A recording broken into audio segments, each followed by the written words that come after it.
गोविंद वल्लभ पंत कृषि एवं प्रौद्योगिकी विश्वविद्यालय द्वारा राष्ट्रीय डेयरी अनुसंधान संस्थान उत्तराखंड मुक्त विश्वविद्यालय के संयुक्त तत्वाधान में आयोजित इस किसान मेला के उद्घाटन कार्यक्रम में उपस्थित उत्तराखंड सरकार के वरिष्ठ मंत्री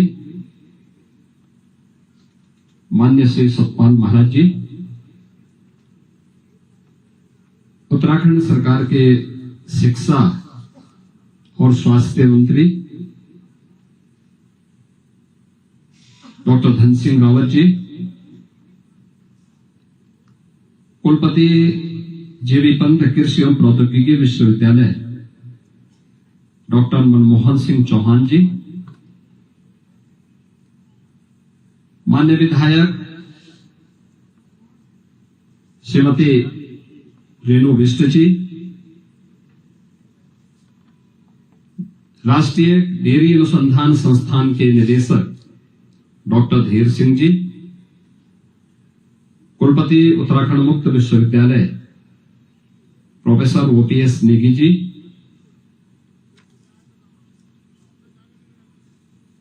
आज के इस कार्यक्रम में उपस्थित सचिव general Vipin Rawat memorial foundation Shri Manjeet Singh Negi ji, प्राचार्य महायोगी गुरु गोरखनाथ महाविद्यालय डॉक्टर योगेश कुमार शर्मा जी, महाविद्यालय के सभी आचार्यगण, जेबी पंत कृषि और प्रौद्योगिकी विश्वविद्यालय, राष्ट्रीय डेयरी अनुसंधान संस्थान और उत्तराखंड मुक्त विश्वविद्यालय के सभी अन्य पदाधिकारी और सदस्यगण और यमकेश्वर क्षेत्र से जुड़े हुए सभी उपस्थित बहनों और भाइयों, आज मुझे यहां पर लगभग 3.25 वर्ष बाद फिर से इस धरा को नमन करने का अवसर प्राप्त हुआ है। मैं इस पावन धरा को कोटि कोटि नमन करते हुए आप सबका मैं हृदय से अभिनंदन करता हूं। मैं धन्यवाद देता हूं सबसे पहले श्री सतपाल महाराज जी को, डॉक्टर धन सिंह रावत जी को, जिनके कारण मुझे फिर से यहां पे आज मौका मिला है आने का। और मुझे बहुत अच्छा लगा कि उत्तराखंड यहां पर देश के यशस्वी प्रधानमंत्री श्री नरेंद्र मोदी जी के मार्गदर्शन में और उत्तराखंड के लोकप्रिय मुख्यमंत्री श्री पुष्कर सिंह धामी जी के नेतृत्व में कर्मठ मंत्रियों और जनप्रतिनिधियों के सहयोग से विकास के नित्य नए प्रतिमान स्थापित कर रहा है। एक कृषि मेला उसका एक उदाहरण है। और कृषि मेला एक ऐसी जगह लगा है जो एक महाविद्यालय है। महाविद्यालय से मेरा लगाव इसलिए भी क्योंकि मेरे पूज्य गुरुदेव महंत वैद्यनाथ जी महाराज ने और मेरे पूज्य पिता श्री आनंद सिंह बिष्ट जी ने इस महाविद्यालय के निर्माण के लिए अपना पूरा जीवन और योगदान दिया था। और आज उत्तराखंड सरकार के सहयोग से महाविद्यालय विकास की एक नई प्रतिमान स्थापित करते हुए आगे बढ़ रहा है।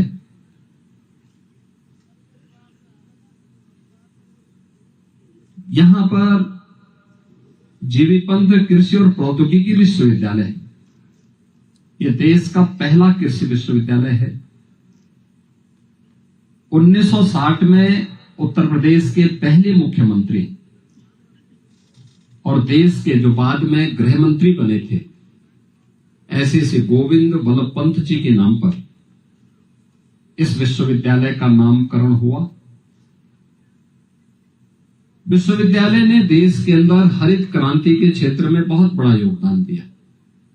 देश के अंदर खाद्यान्न सुरक्षा के लक्ष्य को प्राप्त करने की दिशा में आज जो कदम हम बढ़ा पा रहे हैं, वह इस विश्वविद्यालय ने 1960 के दशक में प्रारंभ किया था।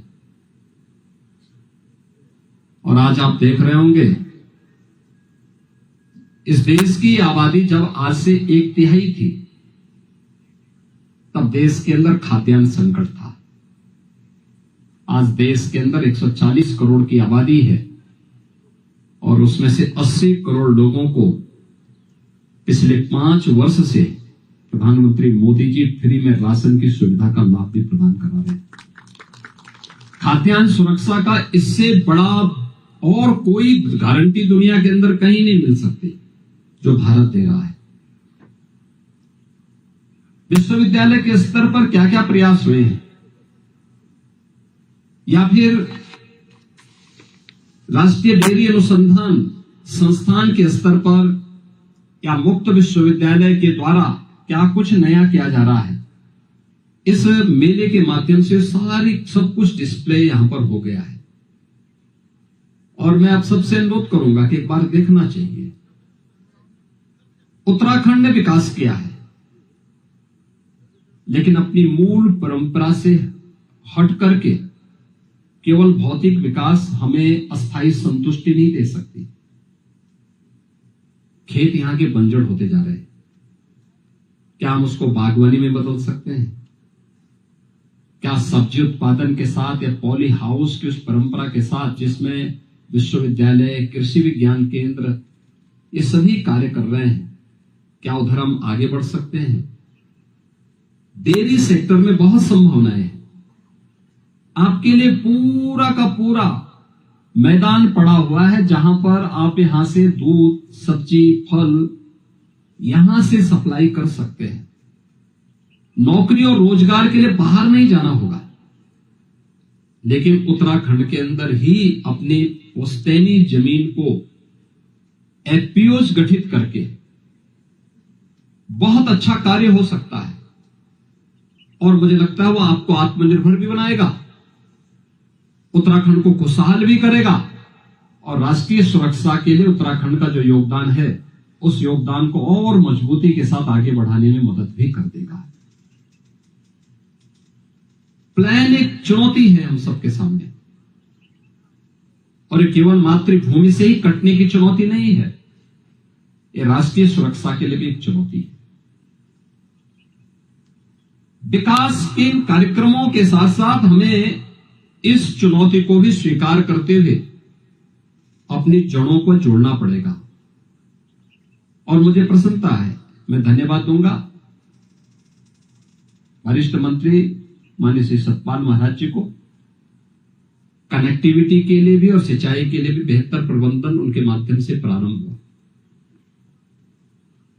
हर घर नल की योजना के माध्यम से पेयजल की योजना भी गांव-गांव पहुंच रही है। शिक्षा में नए नए केंद्र खुल रहे हैं। डॉक्टर धन सिंह रावत जी के नेतृत्व में यहां पर महाविद्यालय में विज्ञान संकाय जुलाई से प्रारंभ होगा। स्टेडियम के निर्माण का कार्य यहां प्रारंभ हो चुका है। अन्य कार्यों के लिए हम लोगों के स्तर पर भी जो योगदान होगा, हम लोग भी उसमें योगदान देंगे। समस्या साधन की नहीं है, समस्या है उस साधन का बेहतर उपयोग करते हुए एक एक छात्र आत्मनिर्भरता के लक्ष्य को, जिसके लिए प्रधानमंत्री मोदी जी कहते हैं वोकल फॉर लोकल, स्थानीय स्तर पर अपनी जड़ों को मजबूत करते हुए ही हम आत्मनिर्भर हो सकते हैं। और आत्मनिर्भर जो होगा वही विकास भी करेगा, वही विकसित भी होगा। विकसित भारत के लक्ष्य को प्राप्त करना है तो उसकी पहली शर्त आत्मनिर्भरता है। आत्मनिर्भरता के उस लक्ष्य को प्राप्त करने की दिशा में हमें बेहतर प्रयास करना होगा। मैं धन्यवाद दूंगा श्री मंजीत सिंह नेगी जी को,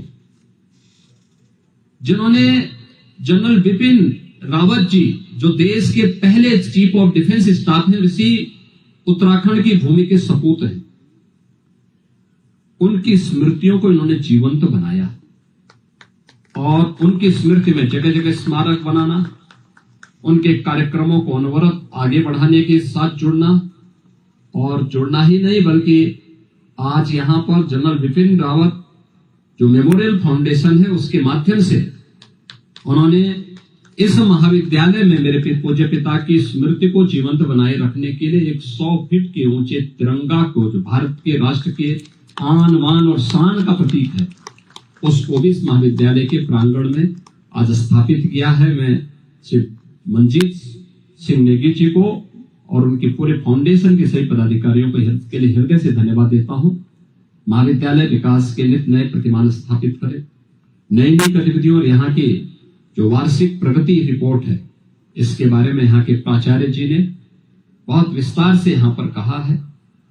कृषि और प्रौद्योगिकी विश्वविद्यालय कैसे कार्य कर रहा है इसके बारे में श्री डॉक्टर मनमोहन सिंह चौहान जी ने, माननीय कुलपति जी ने, राष्ट्रीय डेयरी कृषि अनुसंधान संस्थान कैसे कार्य कर रहा है इसके बारे में, और मुक्त विश्वविद्यालय की गतिविधियां किस ढंग से आगे बढ़ रही है इसके बारे में विस्तार से वहां के माननीय कुलपतियों ने भी अपनी बात को रखा है।